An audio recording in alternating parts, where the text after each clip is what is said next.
Assalamualaikum warahmatullahi wabarakatuh. Indonesia merupakan suatu negara yang mana penduduknya itu mayoritas adalah Islam. Akan tetapi di Indonesia ini masih banyak perilaku penyimpangan sosial. Contohnya yaitu mengenai perzinahan.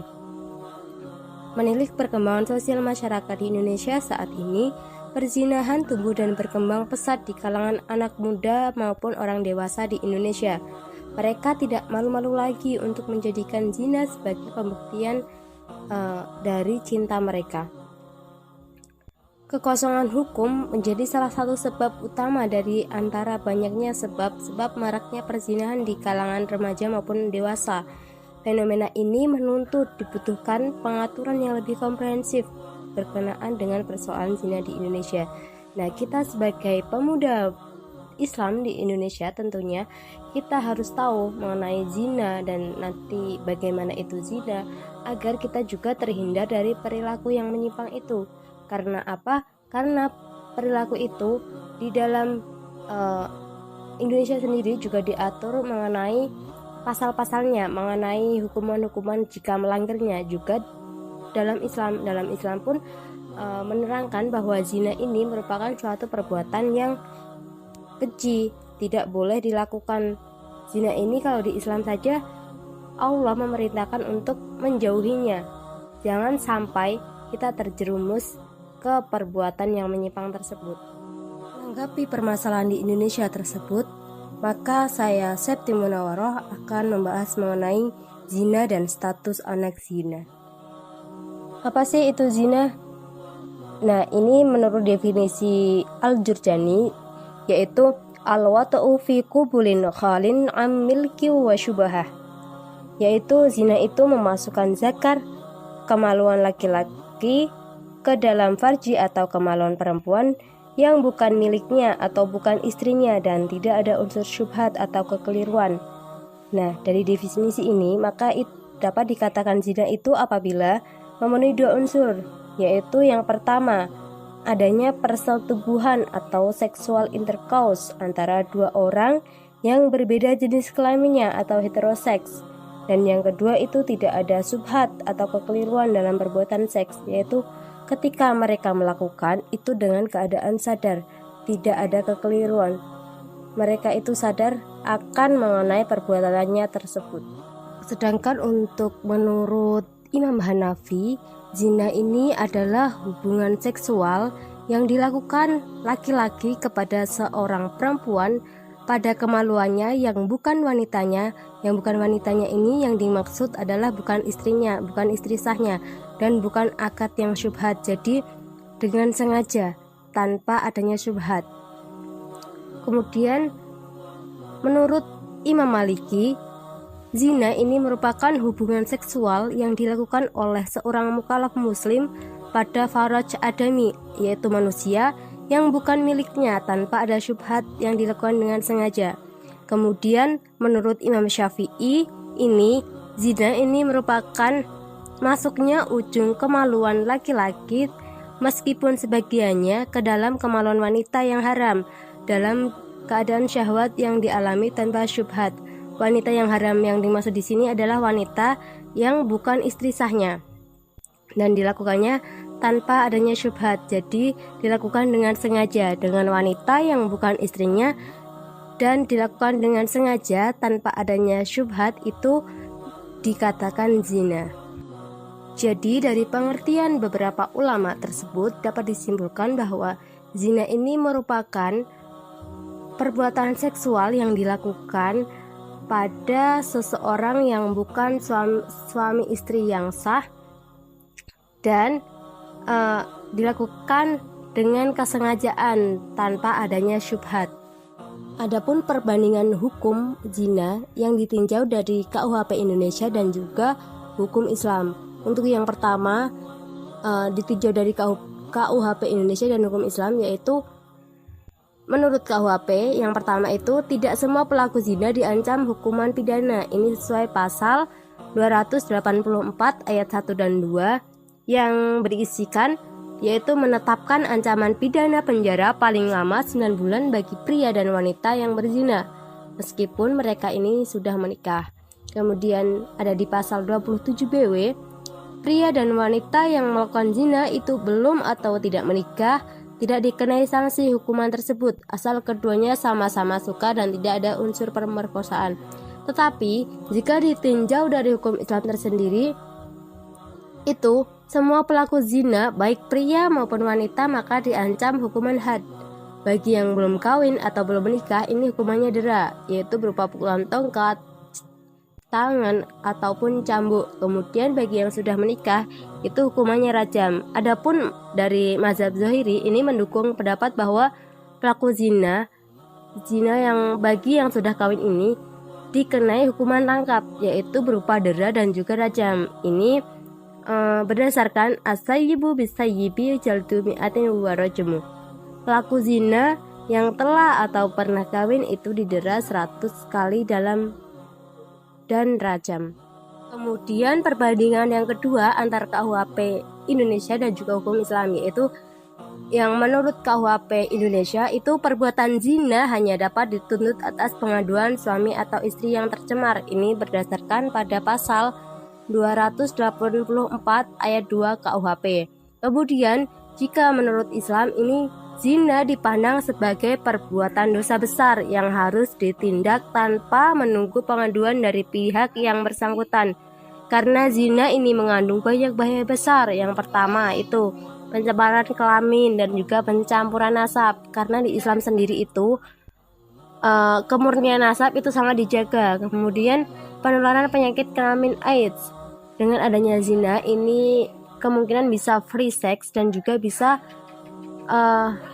ada kemungkinan besar penularan penyakit AIDS karena bergonta-ganti pasangan. Kemudian adanya keretakan keluarga. Bagi yang sudah berkeluarga, tentunya dengan adanya zina dengan orang lain yang bukan istrinya ini akan membawa konflik besar dalam keluarga yang akan menimbulkan keretakan rumah tangga, bahkan menjadikan perceraian. Kemudian teraniayanya anak-anaknya. Ini bagi anak-anak hasil zina ini ketika sudah lahir mereka akan menyandang statusnya sebagai anak zina. Mereka di sosial masyarakat mereka itu akan mendapat bulian dan juga cacian dari masyarakat lain.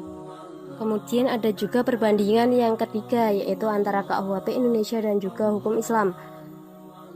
Menurut KUHP Indonesia, pelaku zina ini diancam dengan hukuman penjara yang lamanya berbeda, sesuai dengan pasal 284 ayat 1 dan 2 dan juga pasal 285, 286 dan juga 287 ayat 1. Kemudian jika menurut hukum Islam, pelaku zina ini diancam dengan hukuman dera apabila belum menikah seperti yang dijelaskan sebelumnya, dan juga diancam dengan hukuman rajam bagi yang sudah menikah. Perbuatan zina ini menurut Islam merupakan suatu perbuatan yang keji, sampai Allah Ta'ala saja melarang makhluknya untuk mendekati zina, sesuai dengan firman Allah Quran Surat Al-Isra ayat 32, yaitu A'udzubillahi minasyaitonirrajim, Bismillahirrahmanirrahim, wala taqrabuz zina innahu kana fahisyatan wa sa'a sabila. Dan janganlah kamu dekati zina, karena itu adalah perbuatan keji dan suatu jalan yang buruk. Nah, ayat ini tidak mengatakan la tazni, jangan kamu berzina, tetapi ayat ini melarang lebih jauh dari itu, yakni melarang jalan yang mendekati perzinahan.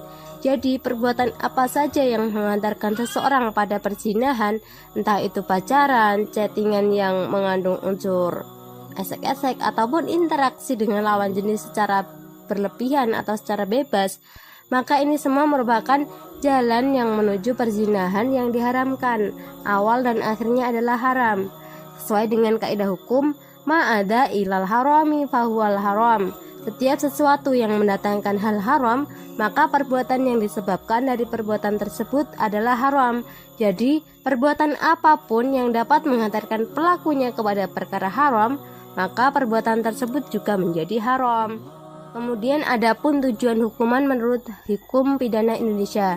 Dari pasal-pasal hukum positif Indonesia yang mengatur tentang perzinahan ini ada tujuannya dengan adanya hukuman tersebut, yaitu yang pertama secara preventif, yaitu untuk mencegah semua orang agar tidak melanggar larangan agama dan melalaikan kewajiban agama dengan adanya sanksi-sanksi hukumannya yang jelas. Kemudian secara represif, ini untuk menindak dengan tegas siapa saja yang melanggar hukum tanpa diskriminasi demi menegakkan hukum. Yang ketiga ini kuratif dan edukatif, untuk menyembuhkan penyakit mental atau psikis yang memperbaiki akhlak pelaku pelanggaran atau kejahatan agar insaf, agar jera dan tidak mengulang lagi perbuatan yang tidak baik tersebut. Kemudian yang keempat itu untuk melindungi keamanan masyarakat, negara, dan juga memelihara ketertiban dalam masyarakat. Kemudian mengenai status anak zina. Nah, sebelum kita mengetahui status anak zina, kita perlu tahu anak zina itu yang anak bagaimana. Nah, anak zina ini anak yang lahir di luar pernikahan yang sah. Jadi anak zina ini anak hasil persetubuhan seksual yang dilakukan oleh seseorang yang bukan suami istri di luar pernikahan dan dilakukan tanpa adanya syubhat. Ya, jadi anak yang lahir di luar perkawinan ini yaitu disebut anak zina. Kemudian bagaimana status anak zina? Anak zina, anak yang lahir di luar perkawinan yang sah itu hanya mempunyai hubungan perdata dengan ibunya dan keluarga ibunya. Ini sesuai dengan pasal 43 ayat 1 Peratur PP nomor 9/1975. Kemudian kalau menurut Islam, ini seorang anak zina ini hanya dinasabkan kepada ibunya saja dan tidak bisa dinasabkan kepada ayahnya. Kemudian menurut hukum perdata Islam, anak zina itu suci dari segala dosa orang yang menyebabkan eksistensinya di dunia ini. Sesuai dengan hadis Rasulullah SAW, kullu mauludin yuladu 'alal fitrati hatta yarubu anhu lisanuhu fa abawahu yuhawwidanihi aw yunassiranihi aw yumajjisanihi. Semua anak dilahirkan atas kesucian, kebersihan dari segala dosa atau noda dan pembawaan beragama tauhid sehingga ia jelas bicaranya. Maka kedua orang tuanya lah yang menyebabkan anaknya menjadi Yahudi atau Nasrani atau Majusi. Nah, jadi meskipun anaknya anak hasil zina, tapi mereka ini tidak menanggung dosa yang dilakukan oleh orang tuanya. Jadi semua anak yang dilahirkan di dunia itu dilahirkan atas kesucian dari segala dosa. Jadi fitrahnya manusia itu dilahirkan secara suci, baik itu untuk anak zina maupun anak dari pernikahan sah. Ketika zina itu sudah diperjelas bahwa zina itu dilarang dan juga mendekati punnya juga dilarang, mari kita sebagai pemuda Islam, kita wajib untuk menjauhi dan juga mencegah perbuatan apa yang akan menjerumuskan kepada perzinahan. Kita perkuat iman kita agar kita tidak mudah goyah dan juga tidak mudah terjerumus pada perbuatan yang menyimpang tersebut. Sekian dari saya. Apabila masih ada banyak kekeliruan, saya mohon maaf. Wassalamualaikum warahmatullahi wabarakatuh.